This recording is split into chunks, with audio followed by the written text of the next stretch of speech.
Paano kung isang babala lang ang kailangan para tuluyang magbago ang buong buhay mo? Noong bata pa si Elowen, akala niya'y nakakatuwang sabihin na nakakakita siya ng multo. Dahil doon, lumaki siyang kinatatakutan at iniiwasan ng lahat. Ang hindi alam ng mga tao, wala naman talaga siyang nakikita. Ang tunay na may kakaibang kakayahan ay ang kanyang ina. Isang babaeng nakakakita ng mga pangitaing laging may trahedya.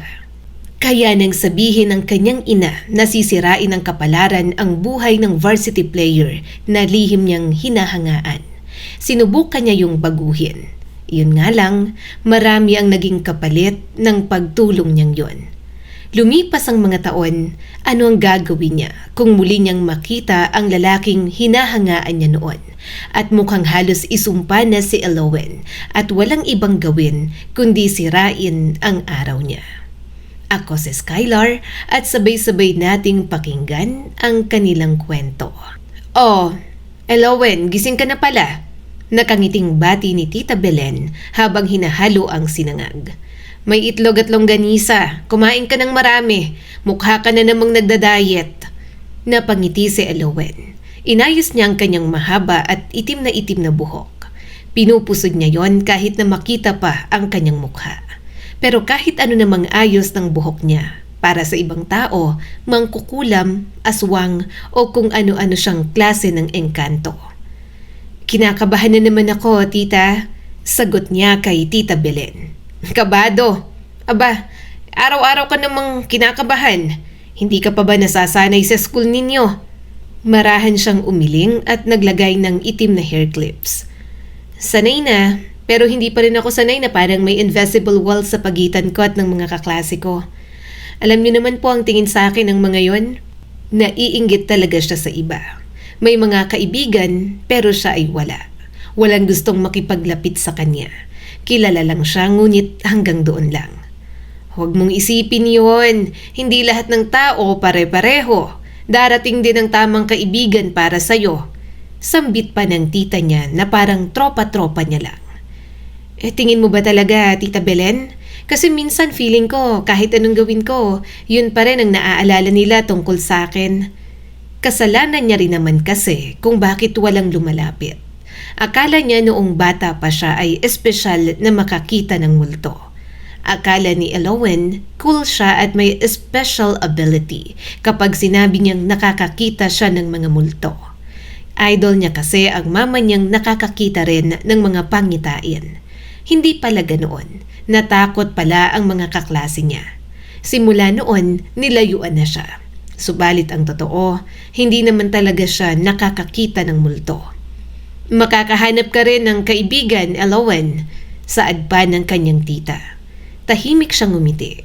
Gusto niyang paniwalaan ang kanyang tiyahin. Si Tita Belen lang ang taong hindi kailanman nagsawang ipaalala sa kanya na hindi siya kakaiba. Habang kumakain sila, napatingin siya sa hagdan. Wala pa rin si Mama? Umiling si Tita Belen. Nagkulong na naman sa kwarto. Kagabi pa halos walang kain. Napayuko si Elowen. Masakit pa rin sa kanya yon. Noong bata siya, masayahin ang mama niya. Mahilig itong kumanta habang nagluluto. Mahilig mag-alaga ng mga halaman. Pero simula nang mamatay ang kanyang ama sa aksidente sa construction site sa Mindanao, para bang unti-unting namatay rin ang malaking bahagi ng kanyang ina. Ang pinakamasakit, ilang araw bago nangyari ang aksidente, sinabi ng mama niya na may nakita itong pangitain. Mababangga daw ng truck ang kanyang ama sa isang tulay at maraming dugo. Ngunit napakalayo ng kanyang ama noon. Wala silang nagawa. Walang nagawa ang kanyang ina. Minsan, naiisip ni Elowen, mas mabuti sigurong hindi na lang nakita ng mama niya ang vision na yon. Dahil simula noon, araw-araw na nitong sinisisi ang sarili. Tita, alis na po ako. Paalam niya pagkatapos kumain. Mag-ingat ka. Kuha ka ng baon mo sa wallet ko. Kumuha naman si Elowen ng sapat at umalis na. Pagdating niya sa school, mas maaga pa kaysa karamihan. Tahimik lang siyang naglakad, hindi na pinapansin ang mga estudyanteng nakatingin sa kanya. Mas okay ng madaling araw pumasok. At least, kaunti pa lamang ang estudyante. Siya yun, di ba?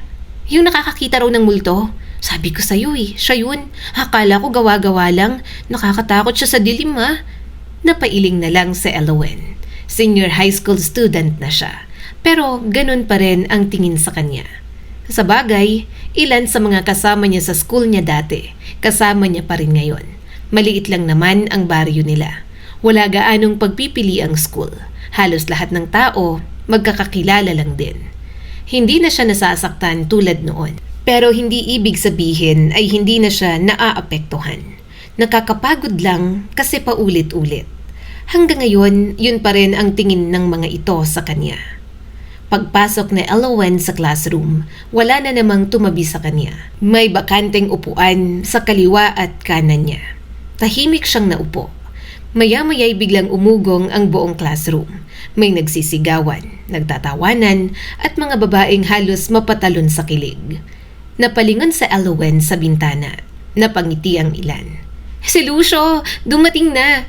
Grabe, ang pogi talaga. Sabi ko sa inyo dito nga siya mag-aaral. Nag-transfer siya rito kasi nandito ang iba niyang pinsan. Sa college pa siya magmamaynila. Kasali na siya ngayon sa team. May practice yata sila ngayon. Hindi niya napigilang sumilip. At doon niya nakita si Lucio. Nakadamit ito ng varsity shirt, may bitbit na bag at bola. Matangkad, maputi at mukhang malinis. Tila effortless ang paglalakad nito habang binabati ng halos lahat ng estudyante.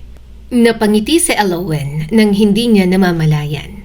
Hindi naman niya kilala ng personal ang binata. Hindi rin sila nag-uusap. Pero sa tuwing nakikita niya ito, parang gumagaan ang pakiramdam niya. Naririnig niya ang usapan ng mga babae sa kanyang unahan. Sabi ng pinsan ko, sobrang bango raw ni Lucio. Oo nga, tapos ang lambing pa raw. Tumalikod na siya, pero naririnig niya pa rin ang usapan ng mga kaklase niya. Kinuha niya ang kanyang tumbler at uminom. Alam mo bang 2 babae nang umamin sa kanya ngayong taon? Hindi lang yon, narinig ko pa nga na ang sarap daw niyang humalik. Biglang nabilaukan sa Elowen sa iniinom niyang tubig. Napaupo siya ng maayos habang namumula ang buong mukha. Pakiramdam niya ay may umiinit pati sa tenga niya. Hindi niya alam kung saan nanggagaling ang chismis na yon.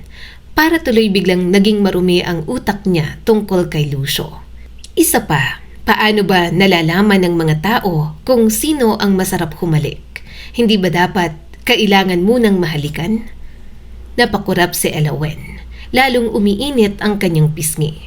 Napailing siya sa sarili at bumulong-bulong. Ano ba yan, Elowen?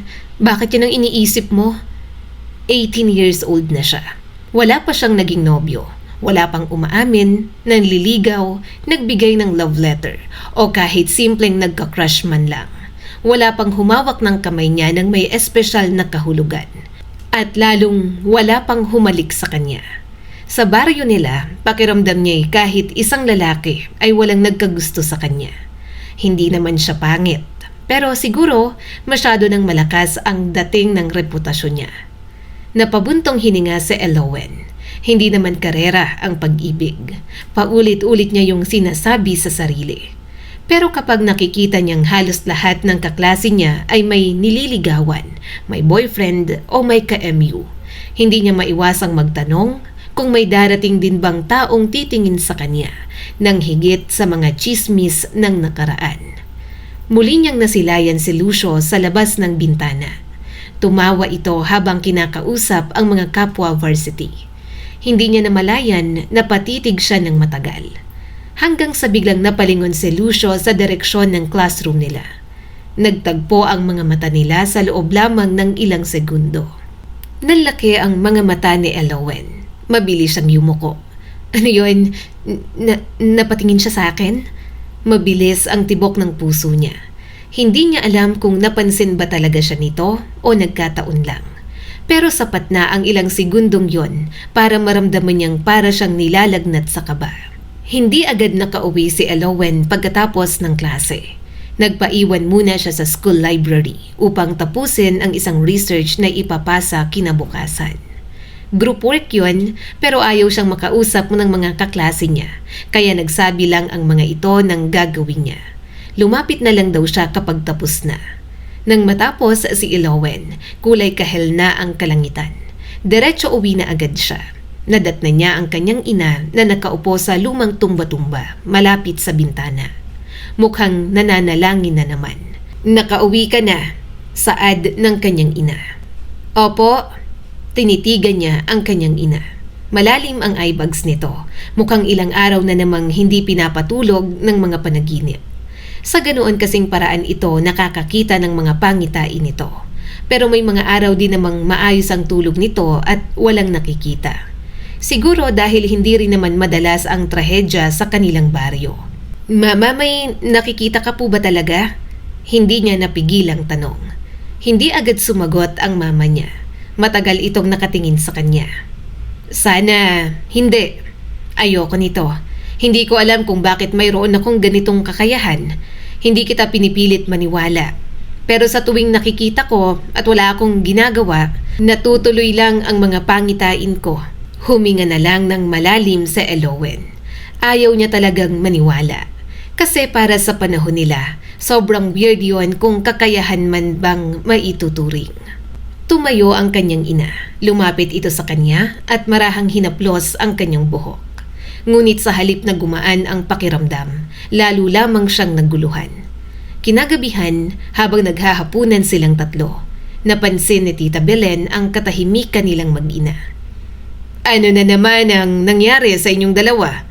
Tanong nito habang puno ang bibig. "Wala po," mabilis na sagot ni Elowen. Tumingin si Tita Belen sa kanyang kapatid. "Hoy, Irene! Ano, nagtalo na naman kayo nitong anak mo? Sabi ko naman sa'yo, wag mo nang takutin ang bata. Kung may nakikita ka, sarilinin mo na lang. Oo na at karamihan sa mga panaginip mo talagang nangyayari. Nakakatulong kapag naagapan o nabago. Pero nakakatakot na kasi talaga. At moderno na ang panahon. Walang maniniwala sa'yo. Iniisip na nga dito sa atin na baliw kang mangkukulam. Pati anak mo nadadamay na at walang kaibigan kahit isa." Hindi sumagot ang kanyang ina. Paulit-ulit naman din kasing nangyayari ang usaping yon. Alam nila pareho na bahagyang mahina ang katinuan ni Irene. Simula nang mamatay ang papa ni Elowen. Mabuti na lang nandyan ang Tita Belen na tomboy. Inaalalayan silang mag-ina. Pinag-aaral siya at binubuhay sila. Kaya kahit walang trabaho ang mama niya, nakakasurvive pa rin sila. "Akala mo ba gusto kong makita ang mga ganoong bagay?" Biglang sabi ni Irene. Tahimik lang si Elowen. Kumain na lang siya ng mabuti. "Gusto kong maging normal," sambit ng kanyang ina. "Gusto kong maging ordinaryong ina para sa anak ko. Pero hindi ko kayang ipikit ang mga matang palaging nakadilat sa mga pangitaing nakikita ko. Ni hindi ko alam kung sumpa ba ito o regalo ng Diyos. Hindi mo alam ang pinagdadaanan ko, Belen." Nanikip ang dibdib ni Elowen. Naawa din naman kasi siya kay Irene. Siyempre, mama niya pa rin ito. Pero ang hirap din talagang maniwala sa lahat ng kababalaghan dito. Hindi niya rin alam kung nagsasabi ba ng totoo ang kanyang ina o tuluyan na lang talaga itong nilalamon ng sariling isip. Kinagabihan, hindi agad siya nakatulog. Paulit-ulit niyang iniisip ang mga narinig. Kung totoo ang lahat, bakit ang mama ko lang ang may ganoong kakayahan? Regalo ba talaga yun ng Diyos?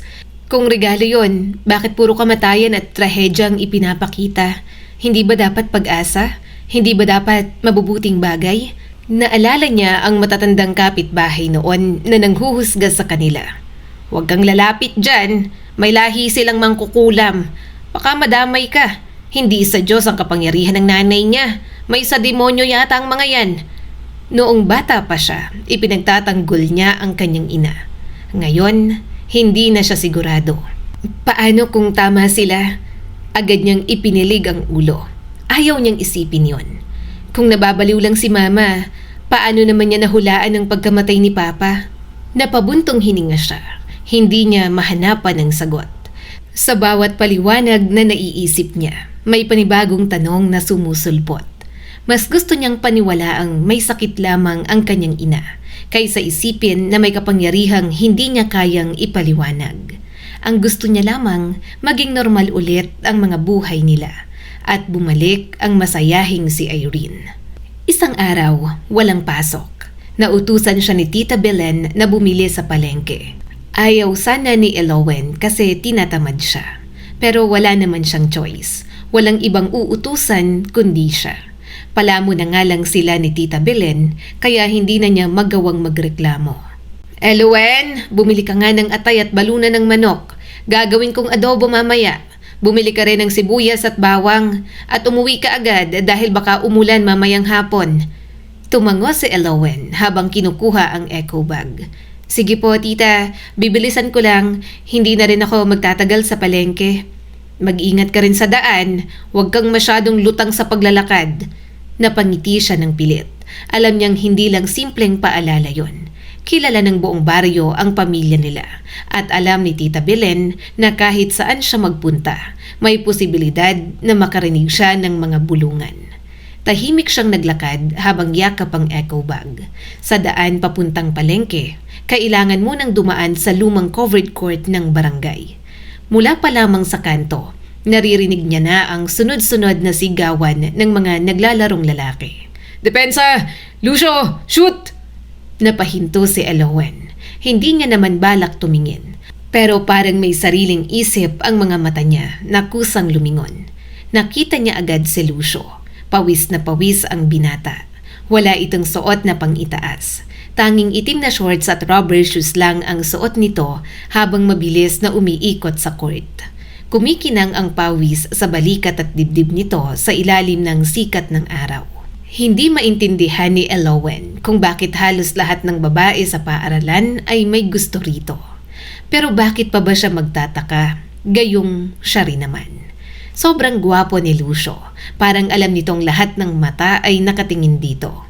At hindi ito nahihiyang akuin ang atensyong iyon. Hindi na malayan ni Elowen na ilang minuto na pala siyang nakatitig hanggang sa may sumigaw sa kanya. Hoy! Isa sa mga barkada ni Lucio ang nakapansin sa kanya. Oh, Lucio! May fan ka rito! Nagtawanan ng lahat. Napahiya si Elowen. Mabilis na sana siyang aalis pero huli na. Napalingon na rin si Lucio sa kanya. Nagtagpo ang mga mata nila. Ngumisi ang binata. Aba, ikaw pala yung nararamdaman kong nakatitig. Mas lumapit ito sa gilid ng court habang hawak ang bola. Anong ginagawa mo riyan? Wala, dumaan lang. Parang pusang sagot ni Elowen. Medyo naggugulat na kinakausap siya ng ganoon ni Lucio. Lumapit ang isang kabarkada nito. Sigurado, hindi ka ba nanonood?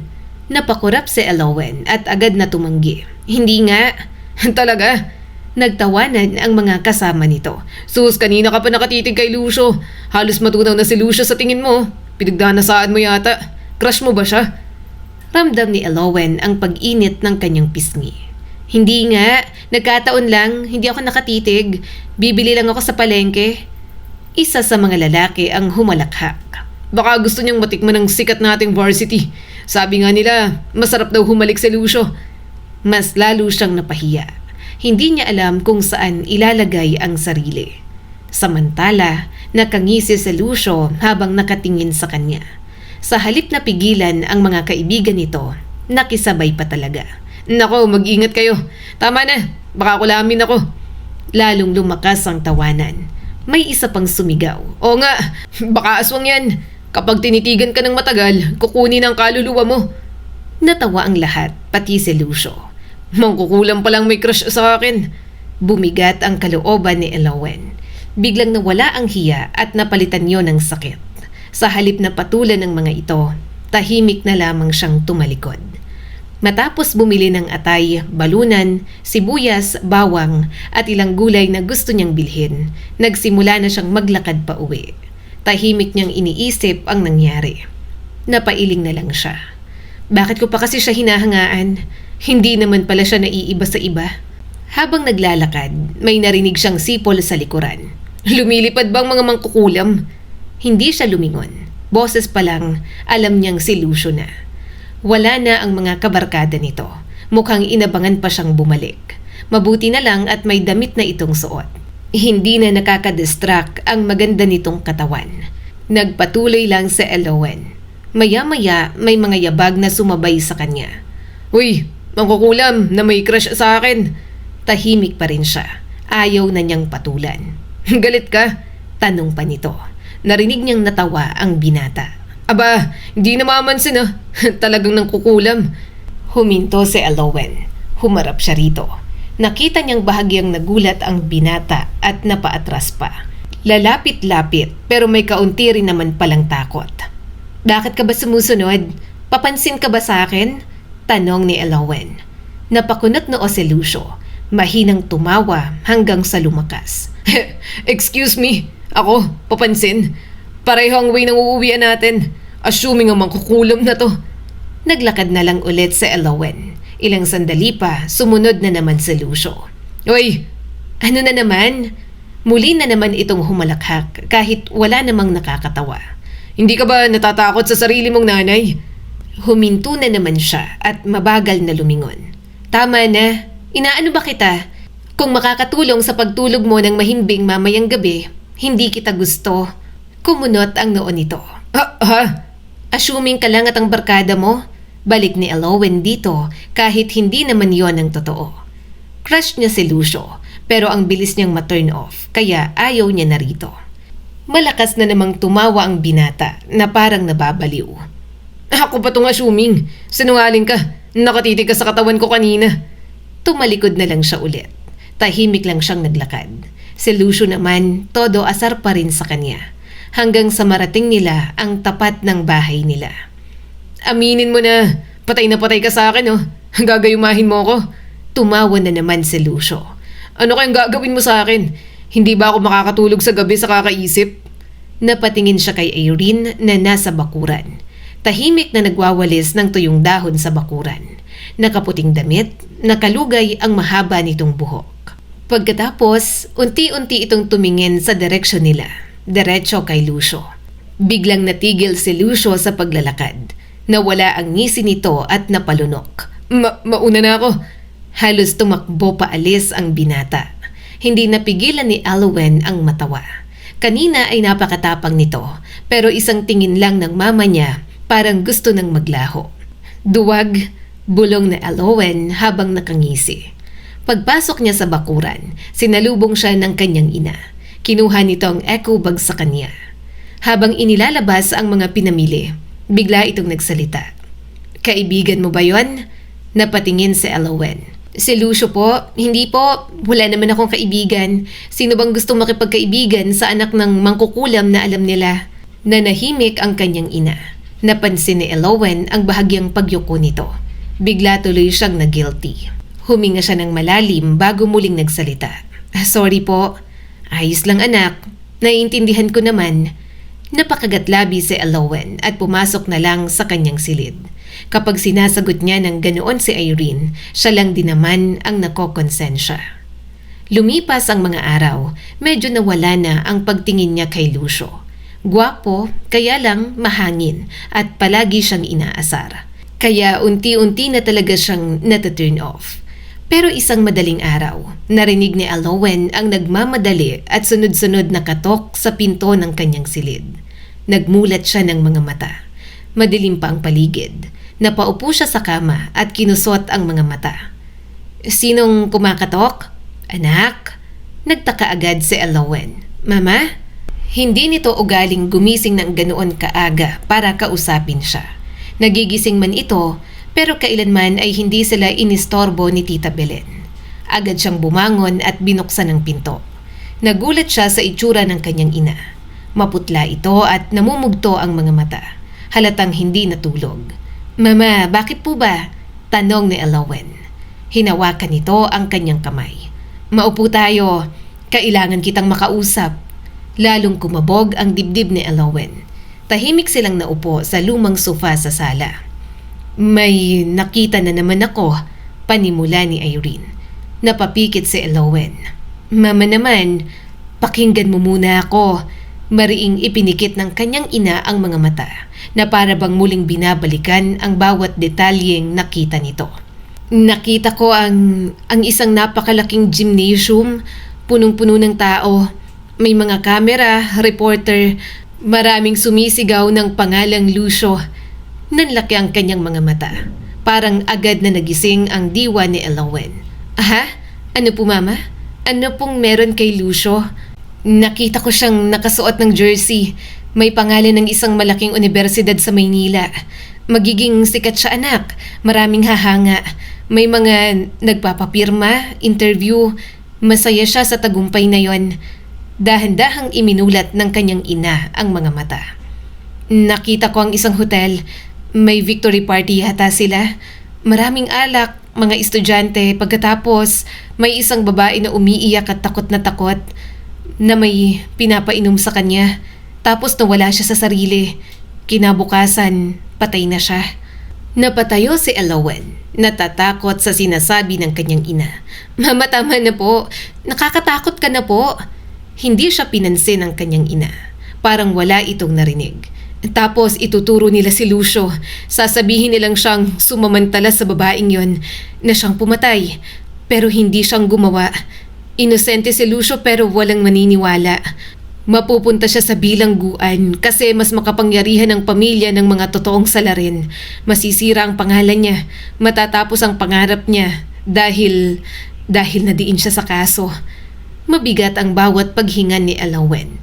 Hindi niya alam kung ano ang mararamdaman. Mama, tama na. Naiinis at natatakot niyang sabi.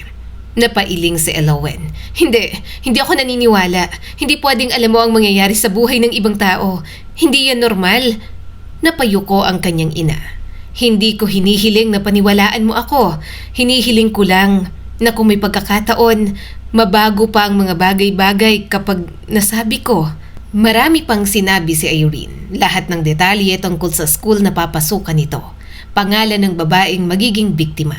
Mga magiging kasangkot at kung ano-ano pa. Hanggang sa hindi na niya kinaya. Huwag na mama! Tumulo ang mga luha ni Elowen. Kapag sinabi mo po yan kay Lucio, mas lalo nila pong iisiping baliw ka. Hindi na nga ako pinapansin sa school. Mas lalo akong hindi papansinin kapag nalaman nilang may ganyan ka pong pangitain kay Lucio. Sikat pa naman sa school namin sa Lucio. Nakakatakot ka para sa kanila. At kahit sa akin, yun na rin ang tingin nila. Buong araw na hindi mapakali si Elowen. Habang nasa klase, paulit-ulit na bumabalik sa isip niya ang sinabi ng kanyang ina. Napailing na lang siya. Hindi totoo yun. Hindi yun mangyayari. Kung lalapitan niya sa Lucio at sasabihing may pangitain ang mama niya, malamang ay pagtatawanan lang siya nito. O baka ipakalat pa sa buong school na nababaliw na rin siya tulad ng kanyang ina. Pero nang marinig niya ang usapan ng dalawa niyang kaklase, hindi na siya lalo mapakali. Grabe, congrats kay Lucio. Nakapili na raw siya ng papasukan niya. Doon sa university sa Maynila. Sa SAU, sa Manila raw. Kinuha rin na varsity. Nanlamig ang buo niyang katawan. Yun ang school na sinabi ni Irene sa kanya kung saan papasok si Lucio. Kung saan ito makikilala ang mga kasamahan na magdidiin dito sa kasong hindi naman ginawa. Narinig niya pa ang kaklase niya. Sigurado ako magiging sikat yan. Future star player pa yan at magiging representative ng bansa. Malayo ang mararating. Ang galing naman kasi. Mas lalo pang dadami ang fans niya lalo na't pogi. Napalunok sa Elowen. Bigla niyang naalala ang unang bahagi ng pangitain ng mama niya. Sisikat si Lucio sa industriyang tatahakin nito. Unti-unting bumilis ang tibok ng puso ni Elowen.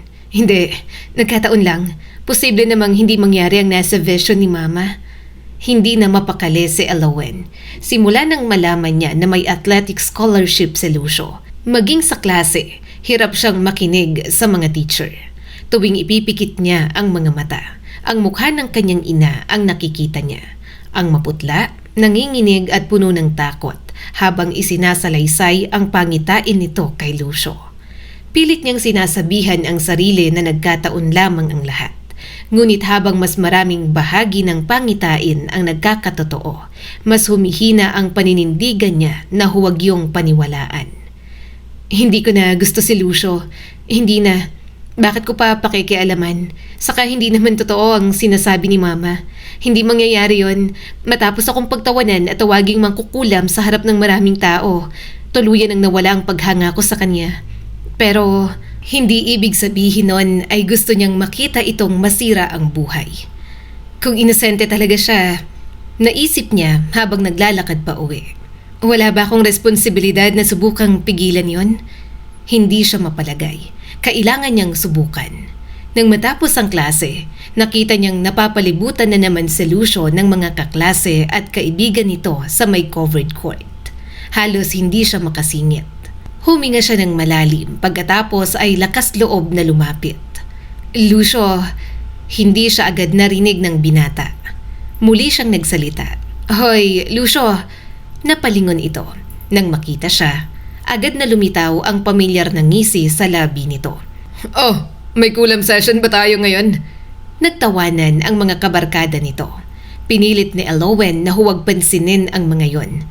Kailangan kitang makausap. Tungkol saan? Aamin ka na nang wagas mong pagsinta sa akin. Napakagatlabi si Elowen.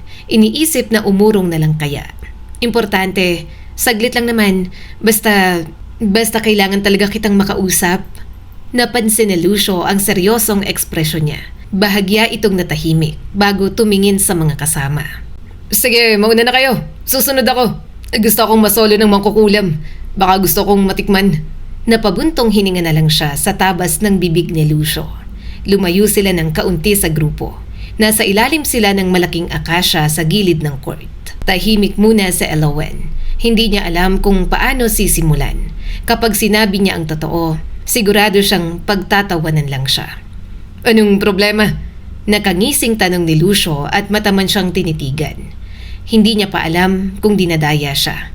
Pero may nakita siyang aliw at pagkamangha sa mga mata ng binata. Huminga siya ng malalim. Huwag kang tumuloy sa university na papasukan mo sa Maynila. May nag-offer naman siguro sa iyo ng iba. Mag-enroll ka na lang sa iba. Natawa bigla si Lucio. Teka, anong sinasabi mo? At bakit ko naman gagawin yan? Hindi niya ito matingnan sa mga mata. Basta huwag kang tumuloy. Huwag mong ituloy ang pagpasok mo ron. Sa iba na lang, may mangyayaring masama. Natigilan ang binata. Pagkatapos ay natawa ito. Ano namang mangyayari sa aking masama? Hoy, Elowen, ano na namang hintit mo? Adi ka ba? Seryoso ako. Mapapahama ka. Napailing ito. Hindi ako naniniwala sa'yo. Sino ka para diktahan ng mga desisyon ko at mangyayari sa buhay ko? Pinaghirapan ko yun tapos sasabihin mo, huwag kong kunin. Pinilit niyang maging kalmado. May mangyayari ngang masama. Kapag pumasok ka sa school na yon, magiging varsity ka, magiging sikat ka, maraming maiinggit sa'yo. Magkakaroon ka ng girlfriend doon. Nagsiselos ka kasi magkakaroon ako ng girlfriend doon. Huwag ka mag-alala, gagawin kitang kabit. Kapag umuwi ako, ikaw ng girlfriend ko kung nag-aalala ka. Namuhay ang inis sa dibdib ni Elowen. Kung may natitira pa siyang pagkagusto rito, nasaid na yon ng tuluyan. Gayunpaman, kailangan niya pa ring sabihin ang alam niya. Baka kasi sakaling magbago. Baka sakaling magbago ang tadhana. Hindi katulad ng nangyari sa papa niya na hindi napigilan ang nangyari. Mapupunta ka sa victory party. Nandun ka tang girlfriend mo. Patuloy ni Elowen sa vision ng mama niya. Maglalasing kayo, pero yung girlfriend mo, mapagsasamantalahan, may ipapainom sa kanya hanggang sa mamatay. Ikaw ang ididiin nila sa kaso. Hindi mo kaya kasi nabili na ang hustisya. Maimpluwensyang pamilya ang makakalaban mo. May kaya kayo pero hindi kakayanin. Maghihirap ang pamilya ninyo para lang mapatunayang inosente ka. Pero walang nangyari. Hindi ko alam kung paano pipigilan yon.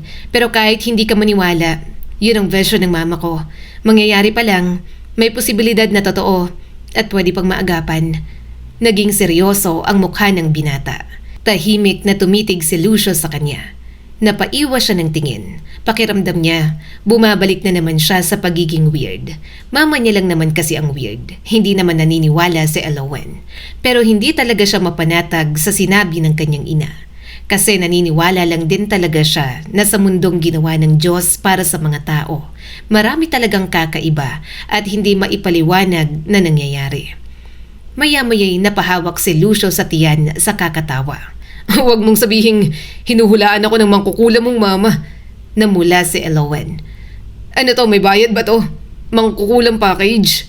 Naramdaman niyang unti-unting kumukulo ang dugo niya. Kaya sa halip na sumagot, tumalikod na lang si Elowen. Kinagabihan, habang naghahapunan sila, wala halos siyang nakain. Napansin yon ni Tita Belen. Bakit parang wala kang gana? May problema ba? Marahan siyang umiling. Busog pa po ako sa merienda ko kanina. Bandang 9:00 ng gabi, habang nakahiga siya sa kama, may pumasok na mensahe sa group chat ng kanilang klase. Send-off party ni Lucio kanina. Bukas na alis niya pa Manila, sabi ni May. Kasunod nun ang maraming litrato. Nanlamig ang kanyang katawan. Bukas na siya aalis? Bigla siyang napabangon. Hindi pa siya susuko. Kung hindi ito makikinig, pipigilan na lang niya itong makaalis. Hindi niya alam kung tama ba ang kanyang gagawin.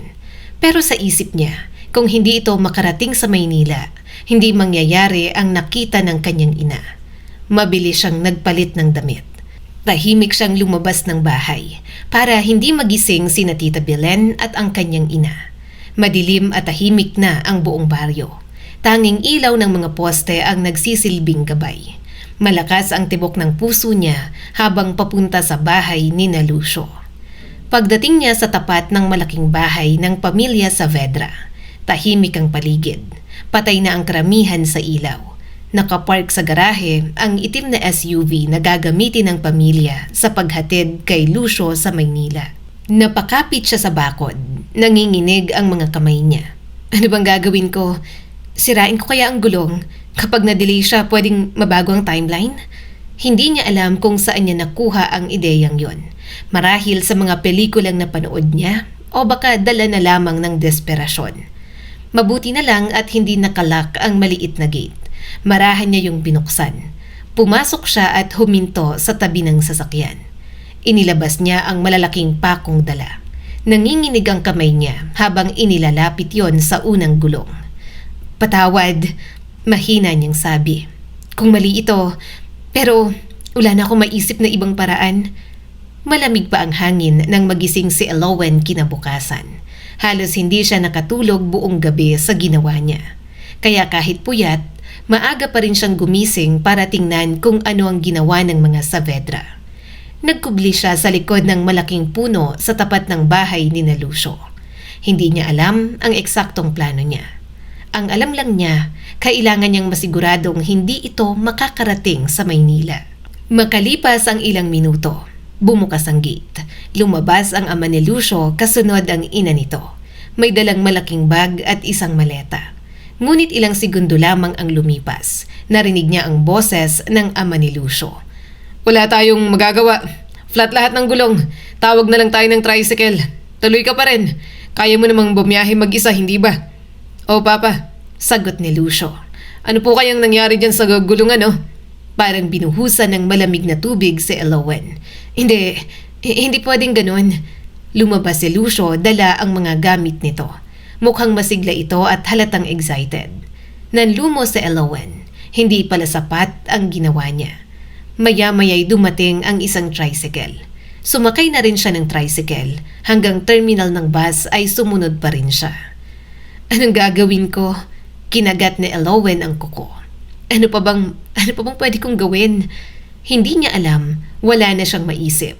Hindi naman pwedeng butasin niya ang gulong ng bus. Tinanaw na lang niyang sumakay ng bus si Lucio. Umupo ito roon, napatitig si Elowen. Bahala na nga, kung mangyari man yun sa kanya, kasalanan niya na. Kaya lang, kawawa naman siya. Saktong napalingon si Lucio. Nagtagpo ang mga mata nila. Nanlaki ang mga mata ni Elowen. Ikiniling nito ang ulo at agad na napatayo. Halos hindi na siya makahinga nang bumaba ito ng bus. Ikaw na naman, sinusundan mo ba ako? Nakangising tanong ni Lucio. Ayaw mo kong umalis? Hindi kita sinusundan. Napadaan lang ako. Napatawa si Lucio at tiningnan ang paligid. Sa terminal? Talagang napadaan ka lang? Hindi siya nakasagot. Lumapit pa ito sa kanya at biglang napailing. Teka, kanina ka pa yatang nakatayo rito at nakatingin sa akin. Huwag mong sabihing ginagayuma mo na ako. Napakunot ang noo niya. Ano? Hindi ko alam ang sinasabi mo. Hindi ako marunong manggayuma. Sus, ayaw mo pang aminin na gusto mo ko. Ikaw itong sunod ng sunod. Nagsimula na namang uminit ang ulo ni Elowen. Hindi ito nakikinig. Hindi nito naiintindihan. Kaya bakit pa siya magpupumilit na baguhin ang kapalaran nito?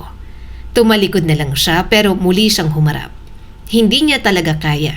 Napapikit si Elowen. Pakiramdam niya'y nauubusan na siya ng oras.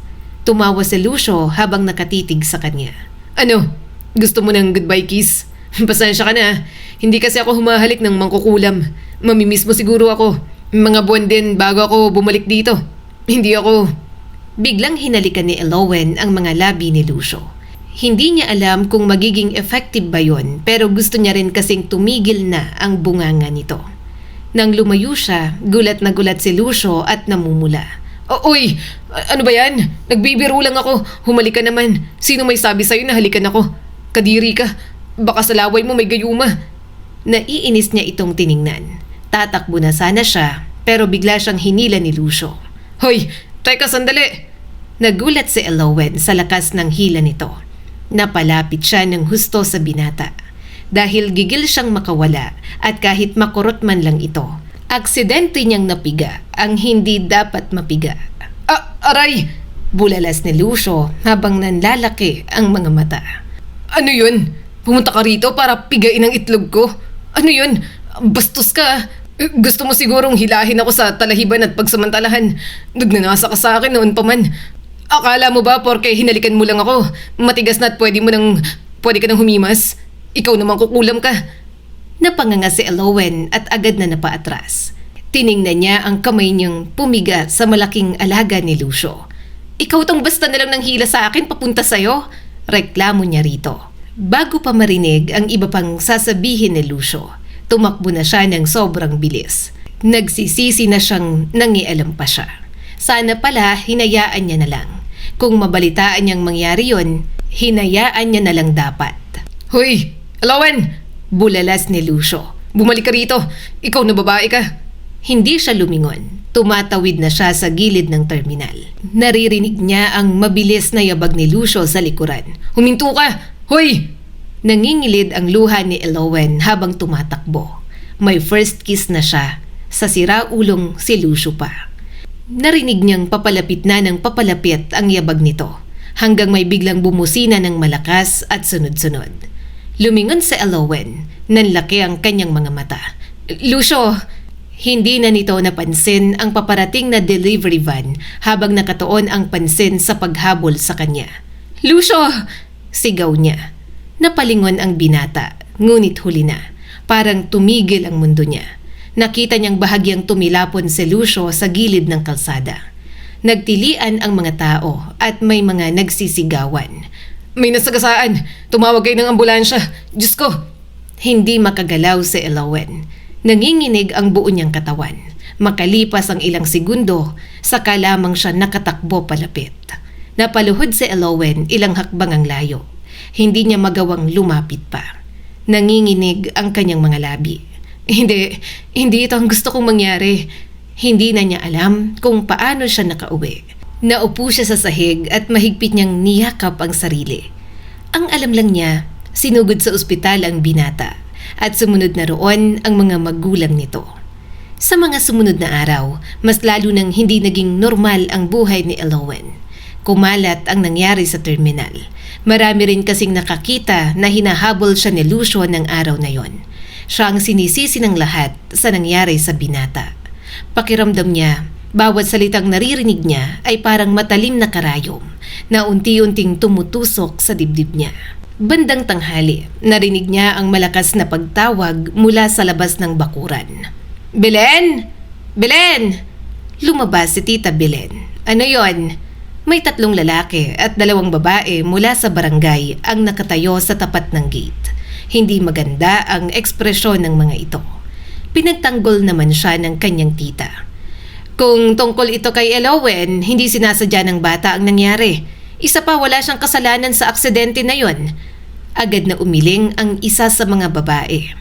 Hindi man sinasadya, siya pa rin ang dahilan. Sinisisi siya ng mga magulang ni Lucio. Saka bakit ba siya hahabulin ni Lucio kung walang ginawang masama? Nasa ospital ngayon ang anak ng mga Saavedra. Napilay at nagtamo ng ilang pasa at mga sugat. Sabi ng doktor, May chance pa raw makalakad, pero hindi na katulad ng dati na makakapag-basketball pa.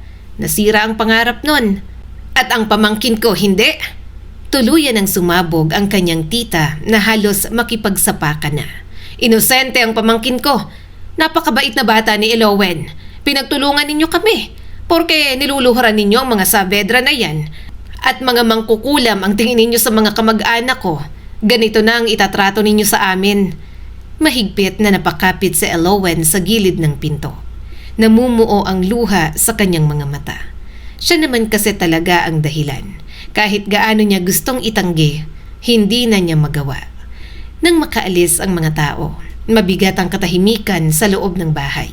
Walang nagsasalita, hanggang sa si Tita Belen ang unang bumuntong hininga.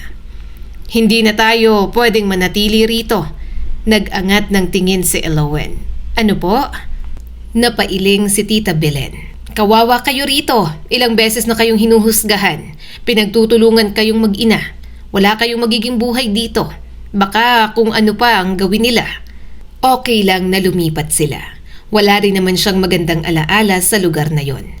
Pero ngayong aalis siya, mawawalan siya ng balita kay Lucio.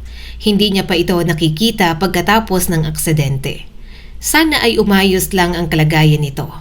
Pero naawa pa rin siya dahil pakiramdam niya sinira niya ang pangarap nito sa basketball.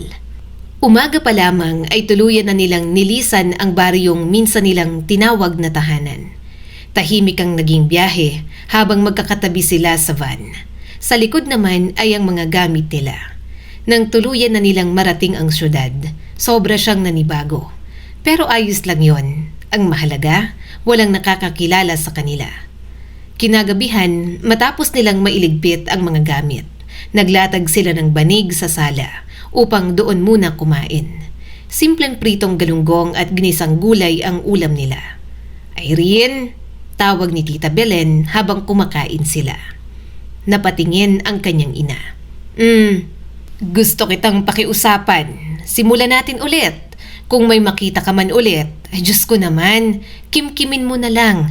Huwag mo nang sabihin kahit kanino. Huwag mo nang sabihin sa anak mo. Napahamak tayo dahil dyan sa kakayahan mong yan. Natigilan ang kanyang ina. Belen, pakinggan mo ako. Hindi naman kita inaaway. Nagmamakaawa ako sa'yo. Mahal ko kayo pareho at pamilya. Gusto ko kayong maging masaya at maging maayos ang buhay. Kaya umayos ka na. Napahigpit ang hawak ni Elowen sa baso ng tubig. May mga pagkakataong sinisisi niya ang kanyang mama. Kung hindi nito sinabi ang mga yon, hindi niya sana iniisip ang mga mangyayari kay Lucio. Gayunpaman, naisip niyang kasalanan niya rin naman. Desisyon niyang magbaka sakali na baguhin ang magiging kapalaran ni Lucio. Nagpatuloy si Tita Belen. Nauna nang mawala ang asawa mo. Halos mawala ka na rin sa amin ng anak mo. Ngayon si Elowen naman ang nasasaktan. Kaya tumigil ka na. Baka sa susunod wala ka ng anak. Nanahimik ang kanyang ina. Nakayuko lamang ito habang nakatitig sa kanin. Muling nagsalita si Tita Belen. Hindi ko sinasabing kasalanan mo. Alam kong hindi mo ginusto yan. Pero tingnan mo tayo. Lumipat tayo rito para takasan ang mga taong nanghuhusga sa inyo. Unti-unting nanubig ang mga mata ng kanyang ina. Kala mo ba, bawat pangitaing nakikita ko, hindi ako nababagabag? Mas gusto kong ako na lang ang masaktan. Nahihirapan ako, Belen. Napapikit si Tita Belen. Hindi kita maintindihan kasi wala naman akong ganyang kakayahan. Pero pakiusap, subukan nating mamuhay ng normal. Pagkaraan ng ilang sandali, tumango ang kanyang ina. Susubukan ko. Hindi ko maipapangakong kaya ko pero susubukan ko. Makalipas ang isang linggo, unang araw ni Elowen sa bago niyang paaralan. Habang nakasuot ng bagong uniform, ilang ulit niyang tiningnan ang sarili sa salamin. Habang naglalakad papasok sa gate, kinakabahan talaga siya. Pagpasok niya sa classroom, magalang siyang yumuko. Good morning po. Ngumiti ang advisor sa kanya. Ikaw si Elowen? Opo. Tumayo siya sa harapan ng klase. Ramdam niya ang mga matang nakatingin sa kanya. Ngunit iba ang pakiramdam. Walang takot at walang nanghuhusga sa kanya. Sabay-sabay na bumati ang ilan pagkatapos niyang magpakilala. "Hi, Tasha nga pala," nakangiting pakilala ng katabi niya. Para siyang maiiyak sa tuwa at tinanggap ang kamay nito. "Hello, Wen." Lumipas ang mga araw. Unti-unti siyang nasanay. Sa wakas, may mga kaibigan na siya. May mga kasabay siyang kumakain sa kantin. May nag-aaya na sa kanyang gumala. Hindi niya matatawag na sobrang lapit na kaibigan, pero at least hindi na siya nilalayuan ng mga tao sa paligid niya. Pag-uwi niya isang hapon, nadatnan niyang wala ang kanyang ina. "Tita, si Mama?" "Nasa trabaho." Napalingon siya agad dito. "Trabaho?" Tumango si Tita Belen habang naglalaba. Tinanggap siya sa maliit na flower shop. Gusto magtrabaho. Mukhang kahit paano umaayos ng disposisyon ng mama mo. Sana magtuloy-tuloy. Hindi niya napigilan ngumiti. Matagal na niyang hindi nakitang lumabas ang kanyang ina para magtrabaho. Pakiramdam niya, unti-unti na talaga itong bumabangon. Yun nga lang, may mga nakikita pa rin talaga ito na hindi nakikita ng karamihan. Na pati trabaho, naaapektuhan na lang palagi. Hindi nagtatagal si Irene sa trabaho pero sinusubukan pa rin. Kaya minsan, para lang mabalaan ito ang iba, nagtatago na lang ito sa personang manghuhula ito. Sumasama sa mga peking manghuhula malapit sa kanila. Nasa tao na lang kung maniniwala ba rito o hindi. May mga araw na iniisip niya pa rin si Lucio. Iniisip niya kung ano ang nangyari sa buhay nito. Naiisip din ni Elowen ang babaeng magiging biktima sa vision ng mama niya. Kaya isang araw, kahit hindi siya kilala, nag-message pa rin siya sa isa nitong account. Sinabi niya na huwag itong tumuloy sa victory party. Gumawa pa talaga siya ng dummy account, pero hindi naniwala ang babaeng yon at pinagmumura pa siya. Ilang buwan ang lumipas, pumutok ang balita, lalo pa at sikat na university yon. May nangyaring masama sa babaeng yon at ang kapalaran na dapat ay para kay Lucio, napunta sa ibang tao. Iba ang nadiin sa kaso na wala namang kasalanan. Kung nakinig ang babaeng yon, hindi na sana siya napahamak. Hindi madidiin ang isang lalaki na dapat sana si Lucio. Wala na si Lucio sa sitwasyong yon, kaya dapat siya rin. Pero hindi siya nakinig. Gayunpaman, katulad ng sinasabi ng mama niya, nasa tao pa rin ang desisyon sa kahihinatnan ng mga mangyayari. Nangako rin si Elowen sa sarili niya na huli na yon at hindi na mangingialam pa. Makalipas ang 6 na taon, ibang-iba na ang buhay ni Elowen.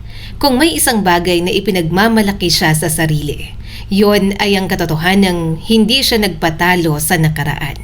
Nakapagtapos siya ng kursong Hospitality Management. Pinagtulungan siyang patapusin ni Tita Belen at Irene. Kaya ngayon, isa na siyang hotel manager sa isang 4-star hotel sa lungsod. Hindi pa man ganun katanda, pinagkakatiwalaan na siya dahil sa sipag at pagiging mahinahon sa trabaho. Malayong-malayo na siya sa dating tinatawag na anak ng mangkukulam. "Good morning, Ma'am Elowen," bati sa kanya ng receptionists. Napangiti siya rito. "Good morning, Kara. Maaga na naman kayo." Habang naglalakad sa lobby, isa-isa niyang binabati ang mga empleyado. Bandang tanghali, habang inaayos niya ang mga papeles sa opisina, may kumatok sa pinto. "Come in," saad ni Elowen. Pumasok ang isang matangkad na lalaki na may hawak na paper bag. Napangiti agad si Elowen nang makita ang kanyang boyfriend. "Adrian," ngumiti rin ang binata. "Nakakain ka na ba? Alam kong hindi pa, kaya dinalhan kita." Lumapit ito at inilapag ang paper bag sa mesa. "Paborito mong chicken sandwich at iced coffee." "Thank you." Umupo ito sa tapat niya at sinabayan siyang kumain. 2 taon na silang magkasintahan. Mabait, masipag at responsable si Adrian. Ito ang una niyang boyfriend, kaya pakiramdam niya, ito na rin ang huli. Nang maging boyfriend niya ito, talagang binuhos niya ang lahat ng pagmamahal. Kasi noon, wala namang nanligaw sa kanya. Nag-aaral siya at pinag-aaral ni Tita Belen. Ayaw niyang maisip nito na naglalandi lang siya. Kaya nang nagkapagtrabaho, saka lang niya pinayagan ang sarili na magkaroon ng boyfriend. Kinagabihan, umuwi si Elowen sa bahay. Mas maayos na ang buhay nilang tatlo. Hindi man marangya, nakabili sila ng sariling bahay. Hindi na kailangan magdoble kayod ni Tita Belen. Ang kanyang ina naman ay abala sa tindahan nito. Pero paminsan-minsan, sumasideline sa pagiging manghuhula. Lalo na kapag may specific na taong gustong matulungan. Yun nga lang, may mga pagkakataong nag-aaway pa rin sila ng mama niya. "Anak, wag mong pakasalan si Adrian," saad ni Irene. Sinapo ni Elowen ang noo. "Mama, ano na naman ba to?" Umiwas ito ng tingin sa kanya. "Hindi ka magiging masaya. Lolokohin ka lang niya. Magkakaroon siya ng ibang babae, anak." "Tama na." Tumayo si Elowen. Pagod na sa mga ganoon ng kanyang ina. "Hindi ka pa po ba napapagod? Bakit tuwing masaya ako, lagi kang may sinasabing masama? Hindi mangyayari yon kasi mahal ako ni Adrian. Mabait po siya, mama. Huwag mo siyang siraan. Saka hindi mo nga siya gusto simula pa lang." "Hindi ko siya gusto kasi yon ang nakita ko sa mga pangitain ko. Unang kita ko pa lang sa kanya, nalaman ko na agad. Sasaktan ka lang niya." Seryosong sabi pa ng kanyang ina. Nangilid ang mga luha ni Elowen. "Alam mo ba kung gaano kahirap ang pinagdaanan ko para maging masaya? Hindi ko kailangan ng version mo, mama. Kailangan ko ng nanay. Kapag nasaktan ako, ano naman, edi i-comfort mo na lang ako. Hindi yung tatakutin mo ako, mama, sa mga bagay na hindi pa naman nangyayari. Mahal ako ni Adrian. Mahal ko rin siya. Magiging sapat na yon para hindi siya magloko sa akin." Padabog siyang pumunta sa kanyang silid. Hindi na siya lumabas, kaya dinalhan na lang siya ni Tita Belen ng pagkain. Lumipas ang mga buwan, pinili niyang huwag isipin ang sinabi ni Irene. Nagpatuloy ang relasyon nila ni Adrian. Mas lalo pa nga silang naging malapit. Inalagaan niya ang relasyon nila para hindi masira. Nagsimula na silang magplano para sa kanilang kinabukasan. Unti-unti ring nakumbinse ni Elowen ang sarili. Hindi lahat ng sinasabi ni mama ay mangyayari. Pero isang Sabado ng hapon, nagdesisyon siyang sorpresahin si Adrian. Dumaan muna siya sa paborito nitong bake shop at bumili ng paborito nito na ube cheesecake. Habang nasa elevator ng condominium, hindi niya napigilan ngumiti. Pagdating sa pinto ng unit, binuksan niya na yon dahil may susi naman siya. "Adrian?" Tawag niya rito. Walang sumagot. Dahan-dahan niyang binuksan ang pinto. Tahimik ang sala. Ngunit may narinig siyang malalakas na ungol at mga halinghing mula sa silid. Napakunot ng noo si Elowen. "Adrian?" Naglakad siya papunta roon. Bahagyang nakabukas ang pinto. At sa maliit na siwang, nakita niya si Adrian na nasa likod ng isang babae sa ibabaw ng kama. Parehong walang saplot ang mga ito at nahuli niya sa akto. Parang huminto ang paghinga ni Elowen. Bumagsak ang kahon ng cheesecake sa sahig. Sabay na napalingon ang dalawa sa kanya. "Elowen!" Namutla si Adrian. Unti-unti siyang umatras. "Walang hiya ka? Manluloko ka pala?" "Elowen, teka!" Lumabas si Adrian. Sorry." Napatawa siya. Kinuha ang cake at isinubsob sa pagmumukha nito. "Sorry? Anong sorry?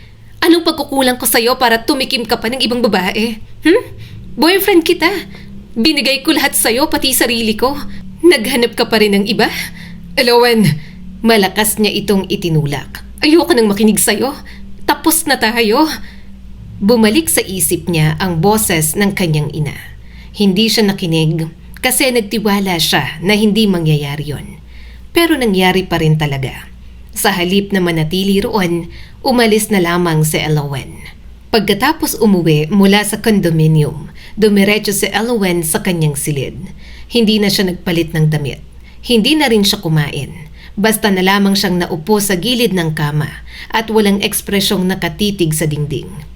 Pakiramdam niya ay wala nang natitirang lakas sa kanyang katawan.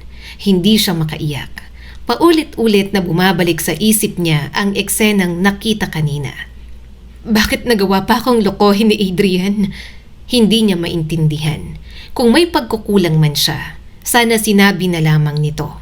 Mas matatanggap pa siguro niya yon kaysa ang malaman niyang matagal na pala siyang niloloko. Makalipas ang ilang minuto, kumatok ang kanyang ina. Anak, anong nangyari sa'yo? Hindi siya sumagot. Ayaw niya itong makausap. Naalala niya na naman kasi na nagkatotoo ang pangitain nito. Muli itong kumatok. Pwede ba akong pumasok? Naiinis man, dahan-dahang binuksan ni Elwen ang pinto. Pumasok ang kanyang ina na may dalang isang tasa ng mainit na salabat. Uminom ka mamaya, mahinang sambit ni Irene. Makakatulong yan sa'yo. Tahimik lamang si Elwen. Hindi niya magawang tingnan ang kanyang ina. Hindi naman siya galit. Siguro nahihiya lang siya dahil hindi siya naniwala. Pero paano niya ba huhusgahan ang bagay na hindi pa naman nangyayari? Naghiwalay na kayo ng boyfriend mo? Tanong ni Irene. Sinabi ko naman sa'yo, sasaktan ka lang ng lalaking yan. Ayaw mong maniwala sa akin. Saka sa nakita ko, tatanda kang mag-isa. Wala kang magiging asawa. Kaya wala nang sense para mag-boyfriend ka pa. Sa pagkakataong yon, unti-unting tumulo ang luha ni Elwen. Napapagod na ako, Mama. Tama na. Huwag niyo na akong tanungin. Mas lalo lang akong nai-stress na alam ko na lolokohin niya ako. Pero hindi pa rin ako nakinig. Pakiramdam ko wala na akong kontrol sa buhay ko. Parang may nakasulat na at hinihintay ko na lang mangyari. At mali ka, Mama. Hindi pa tapos ang buhay ko. Tumulo ang mga luha ng kanyang ina. Pero nagpatuloy lamang si Elwen. Etang tandaan mo, Mama. Mag-aasawa ako, magkakapamilya ako at magiging masaya ako. Sinubukan siyang hawakan ni Irene. Anak, hindi kita tinatakot. Binabalaan lang kita para aware ka sa mga pwede mong baguhin. Hindi ko sinasabing huwag kang magmahal. Hindi ko sinasabing huwag kang umasa. Sinasabi ko lang ang nakita ko at pwede mo pang mabago yon kung gugustuhin mo. Biglang tumayo si Elwen. Pero hindi mo na po kailangan sabihin sa akin, Ma. Dahil sa mga sinasabi mo, napapraning na rin ako. Kaya nga ako muntik na mapahamak nun, hindi ba? Kasi may tinulungan ako pero nauwi rin sa trahedya. Ang hirap maniwala dyan sa pagiging kakaiba mo, Ma. Hindi ko alam kung galing ba sa Diyos yan o sa Diablo. Mama, nakakatakot ka na. Nanlaki ang mga mata ng kanyang ina at muli itong napaluha. Umiwas ito ng tingin at napahikbi na lamang. Akala ko tatakasan mo na yung mga ginagawa mo, Ma. Pero hindi eh. Hinahayaan mo pa rin na makaapekto sa'yo. Nagpapanggap ka pa ng manghuhula. Naghahanap ka ng community na sa tingin mo'y makakaintindi sa'yo. Giit pa ni Elwen. Anak, naghanap ako. Kasi gusto ko lang naman makatulong. Hindi ka nakakatulong, Mama. Iniisip ng iba na demonyo ka eh. Muli na namang bumagsak ang mga luha niya. Hindi mo ba napapansin? Unti-unti mo nang kinokontrol ang buhay ko. Kung ano man yan, huwag mong gamitin sa akin, Ma. Hindi ko kailangan. Lumabas na siya ng silid. Nadatna niya si Tita Belen sa sala. Nagulat ito nang makitang namumula ang kanyang mga mata. Nag-away na naman kayo ng mama mo. Ano ang nangyari? Umiling si Elwen at pinunasan ng mga luha. Tita, hindi ko na kaya. Ayoko na talaga. Ayoko na siyang makasama, Tita. Lumapit ang kanyang tiyahin. Huminahon ka muna. Ano ba naman kayong mag-ina? Kailangan kong umalis. Kailangan ko ng space, Tita. Napapagod na ako. Pakiramdam ko palagi na lang kaming mag-aaway ni Mama. Natigilan si Tita Belen. At saan ka naman pupunta? Bahala na kung saan, Tita. Basta malayo muna rito. Mahal niya ang kanyang ina. Mahal niya si Tita Belen. Ngunit sa pagkakataong yon, mas mahalaga sa kanya ang hanapin ang katahimikang matagal na niyang ipinagkakait sa sarili. Kaya kahit na maganda ang trabaho, wala siyang choice kundi ang mag-resign. Ayaw niya rin kasing makita si Adrian na katrabaho niya rin doon. Naghanap siya ng trabaho at mabuti na lang may nakita siyang trabaho sa isang hotel resort sa probinsya. Madali siyang natanggap dahil maganda rin naman ang records at work experience niya. Maliwanag ang sikat ng araw nang tuluyang makarating si Elwen sa maliit na baybayin. Pagkababa pa lang niya ng pump boat, ibang klase na agad ang simoy ng hangin ang sumalubong sa kanya. Amoy na amoy niya ang dagat, hindi tulad ng lungsod na puro ingay ng mga sasakyan ang naririnig. Huminga siya ng malalim. Dito na muna ako. Gusto ko munang magpahinga sa lahat ng stress. Pagkatapos mailagay ang kanyang mga gamit sa inuupahang maliit na bahay, agad siyang nagtungo sa hotel resort. Pagpasok niya sa lobby, sinalubong siya ng receptionists. Good afternoon, ma'am. Kayo po ba si Miss Alowen? Yes, Mr. Mateo Abad is expecting me. Napangiti naman ito. Hinihintay po kayo ni Sir Mateo. Second floor po, office sa kanan. Nagpasalamat siya bago umakyat. Habang naglalakad sa hallway, bahagya siyang napangiti. Kasi parang ang simple lang ng lahat doon. Pagkatok niya sa pinto ay agad siyang pinapasok. Come in. Pumasok siya at tumayo ang isang lalaking nasa 30s lang siguro. Malawak ang ngiti nito. Ikaw si Alowen? Opo, sir. Welcome. Umupo ka muna. Saad ng kanyang magiging boss. Naupo siya sa harap ng mesa. Napansin niyang maraming larawan ng hotel ang nakasabit sa dingding. Mayroon ding mga larawan kasama ang mga empleyado. Mukhang malapit ito sa mga tao. Kumusta ang biyahe mo? Tanong pa ni Sir Mateo. Maayos naman po. Napagod lang ng kaunti. Maya-maya'y nagsimula na ang interview sa kanya. Maayos naman ang naging resulta kaya kalaunan ay tinanggap na rin siya. Tumango-tango ito. Nakita ko ang credentials mo. Magagandang recommendation. Bukas ka pa magsisimula, so ngayon ikutin mo muna ang hotel.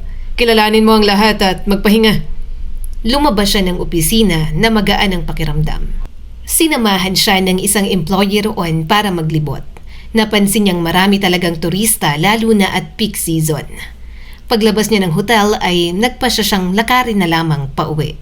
Hindi naman kalayuan ang inuupahan niya. May nadaanan siyang mga batang naglalaro. May matatandang nagkakwentuhan sa tapat ng bahay. Simple ngunit payapa. Naalala niya tuloy ang baryo na kinalakihan niya. Habang naglalakad siya sa makitid na kalsada, bigla siyang napahinto. May isang lalaking naglilinis ng sasakyan. Nakatagilid ito kaya hindi niya agad nakita ang mukha.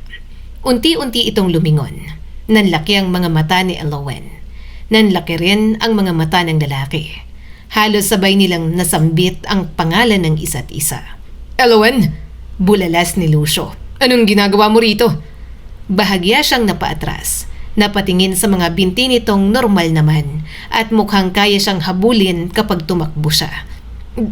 Bakit nagtatrabaho ako rito?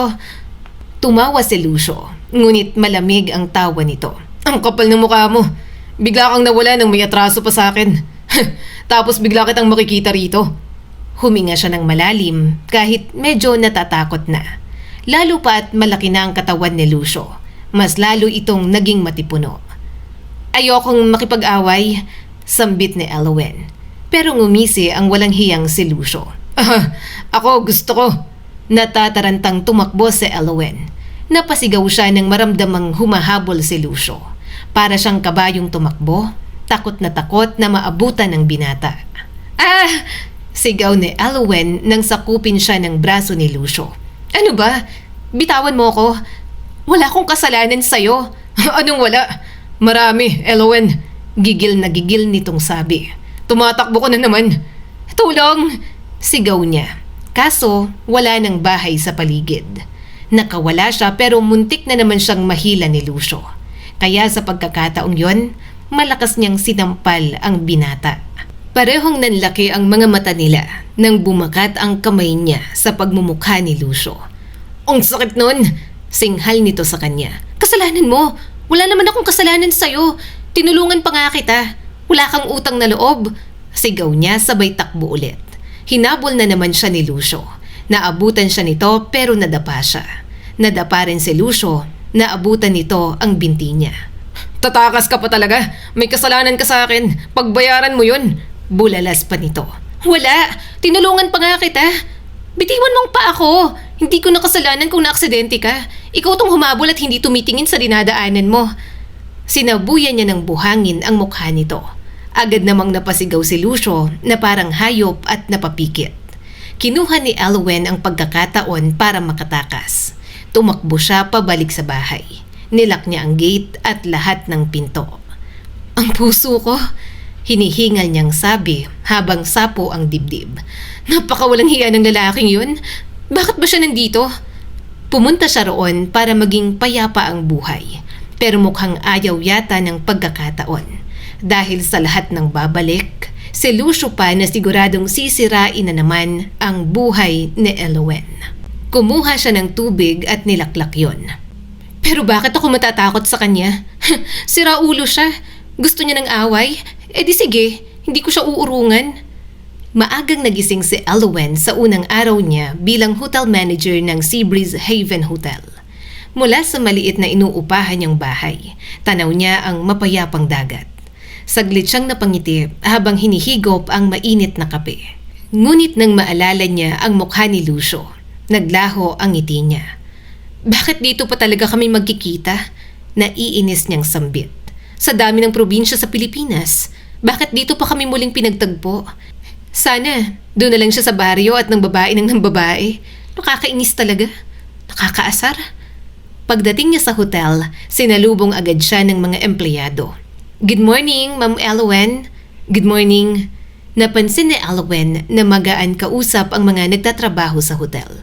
Pakiramdam niya, mabilis niyang makakasundo ang mga ito. Lumipas ang tanghali nang walang problema. Nag-iikot siya sa lobby. Tiningnan ang mga kwarto. Kinumusta ang housekeeping, tumulong pa siyang magligpit ng ilang gamit sa restaurant. Habang inaayos niya ang reservation log, biglang lumapit ang receptionist. Ma'am, may customer po kasi. Kayo raw po ang gustong makausap. Actually, kaibigan po siya ni Sir Mateo at madalas din po talaga dito. Napakunot ang noo niya. Bakit naman ako gustong makausap? Pagpasok niya sa restaurant, halos mapapikit siya sa inis. Nandoon si Lucio. Nakaupo ito sa pinakadulong mesa. Nakahalukip-kip at tila hinihintay talaga siya. Pagkakita pa lang sa kanya, bahagya itong umisi.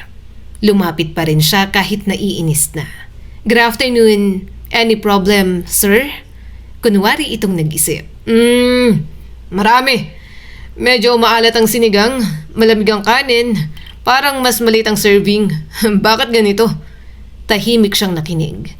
Pagkatapos ay tumingin sa plato. Halos ubos na ang pagkain. Hindi niya napigilang mapataas ang kilay. Sige po sir, palitan na lang namin. Napabuntong hininga si Elowen. May iba pa po ba kayong concern? Nakangisi pa rin si Lucio habang nakatingin sa kanya. Baka mamaya, nakapasok ka na naman sa kusina. Nilalagyan mo ng gayumang pagkain ko. Hindi ba't mangkukulam ka? Paano ka natanggap dito? Alam ba ni Mateo na mangkukulam ka? I bet, hindi ka niya tatanggapin kung alam niya. Napapikit na lang siya. Gusto niyang magtrabaho ng matiwasay. Yun nga lang, mukhang sinusubok ni Lucio ang pasensya niya. Mula noon hanggang ngayon, napakapapansin pa rin. Hindi na niya napigilan sumagot. Kung manggagayuma ako, hindi ikaw ang pipiliin ko. Doon ako sa mayamang foreign guests, naka-check-in pa sa presidential suite. Bakit ko naman gagayumahin ang katulad mo mas maraming gwapo dito kaysa sayo? Napakunot noo si Lucio. Wow, plano mo yan? Ang lakas ng loob mong sabihin sa akin yan. Tumayo ito at halatang asar na asar. Babalik ako bukas. Hindi pa ako tapos sa'yo. Napangiti si Elowen. Okay, I hope you have a great experience, sir. Hindi na sumagot si Lucio. Parang bothered pa sa ngiting ibinigay niya. Naglakad na lang ito palabas. Habang pinapanood niya itong umalis, hindi niya mapigilang mapailing. Napakapapansin pa rin, parang hindi man lang nag-mature, nakakabwisit. Kinagabihan, habang kumakain ang mga empleyado sa staff dining room, napunta ang usapan kay Lucio. Ma'am, tawag ng isa sa mga waitress. Bakit parang kilala ninyo si Sir Lucio? Napahinto siya sa pagkain. Magkabaryo kami noon. Kaya pala, akala po namin dati kayong magkaibigan. Napangiti siya ng mapait. Hindi kami magkaibigan. Ang sama ng ugali nun. Isa sa mga kusinero ang natawa. Baka type ka ma'am at nagpapapansin. Siya naman ang natawa. Imposible yan. May mga bagay kaming hindi napagkaunawaan noon, kaya grabe ang galit namin sa isa't isa. Mabait naman si Sir Lucio ma'am. Kapag may mga naapektuhan ng sakuna dito sa bayan, isa siya sa unang tumutulong. Namimigay din siya ng mga gamit tuwing pasukan. Tahimik lamang siyang nakinig. Hindi niya alam ang mga yon. Wala na rin kasi siyang alam sa buhay ni Lucio pagkatapos ng aksidente. Isang housekeeping staff naman ang nagsalita. Engineer din siya, pero siya na rin ang namamahala sa grocery at hardware niya. Malaki ang negosyo ng pamilya nila. Halos siyang nagpalago. Halos kalahati nga ng mga dalaga rito gustong mapangasawa si Sir Lucio. Gwapo kasi, single, may pera at mabait pa. Napailing si Alwen. Hindi niya alam kung matatawa ba siya o maiinis. Habang nakikinig siya sa papuri ng mga tao tungkol kay Lucio, kusa niyang naalala ang binatang nangarap noon na maging basketball player sa Maynila. Hindi yon ang nangyari, ngunit hindi rin pala tuluyang nasira ang buhay nito. May magandang trabaho, sariling mga negosyo, at respeto mula sa buong bayan. Unti-unting gumaan ang dibdib ni Alwen. Kahit na hindi ito naging sikat na basketballista, nakita niyang hindi nagtapos ang kwento ni Lucio sa aksidenteng yon. Nakahanap ito ng panibagong direksyon na mas maayos at hindi masalimuot. Sa araw-araw na nagtatrabaho si Alwen, walang ibang ginawa si Lucio kundi mangbwisit at magpapansin.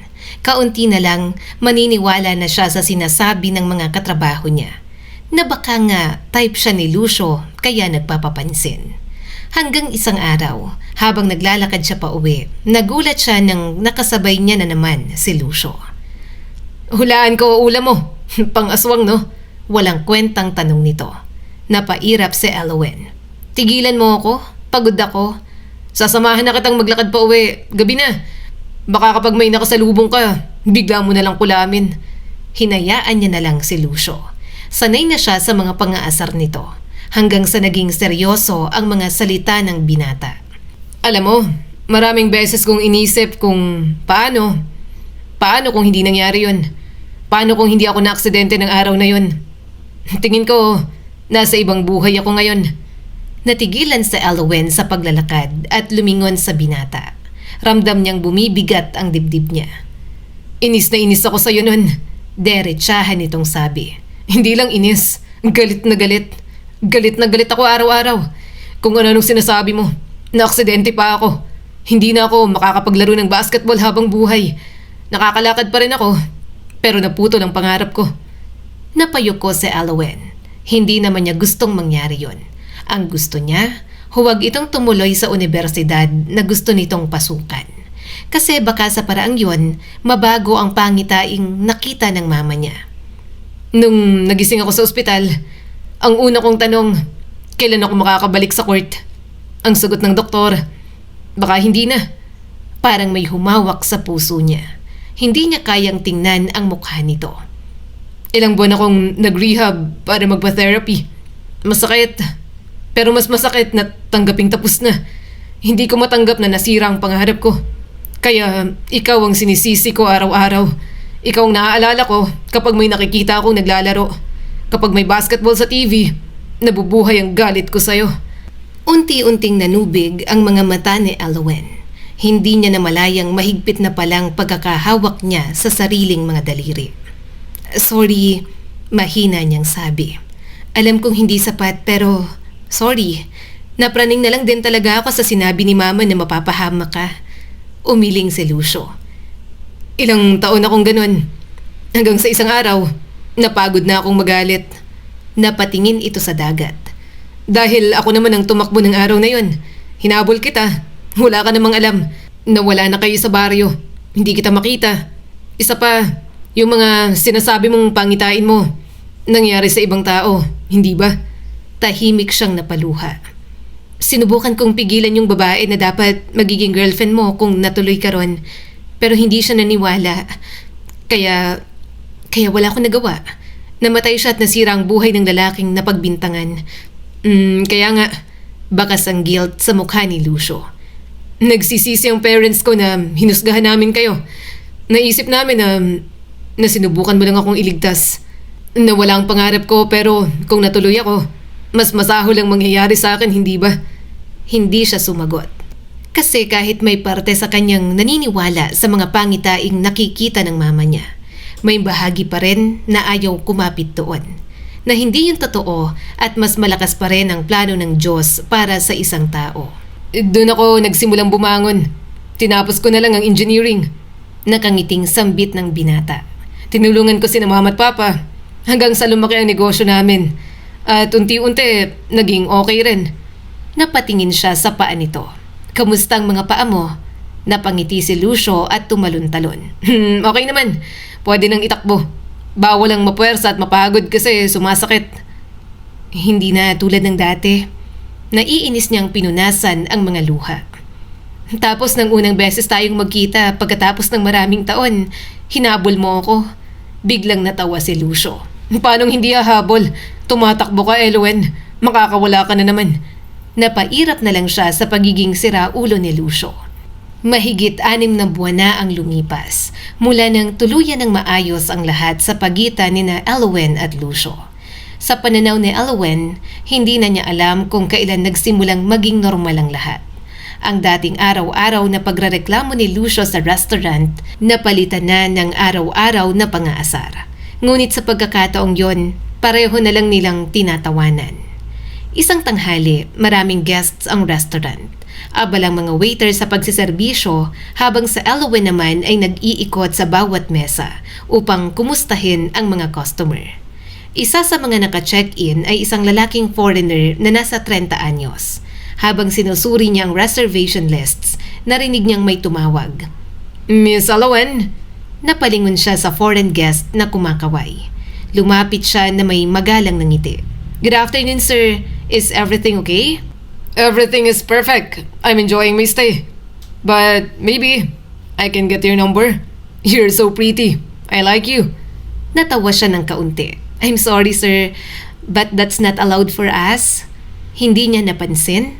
May isang pares ng matang nakamasid sa kanila mula sa kabilang dulo ng restaurant. Nakapamewang si Lucio at nakasimangot. Maya-maya'y umupo na ito. Umorder at padabog na kumain. Mukhang mainit ang ulo kaya hindi na siya lumapit. Pagsapit ng 5:00 ng hapon ay natapos na rin ang shift ni Elowen. Nagpaalam siya sa mga empleyado bago lumabas ng hotel. Hindi pa man siya nakakalayo ay may narinig na siyang boses ng lalaki. Hoy, makukulam!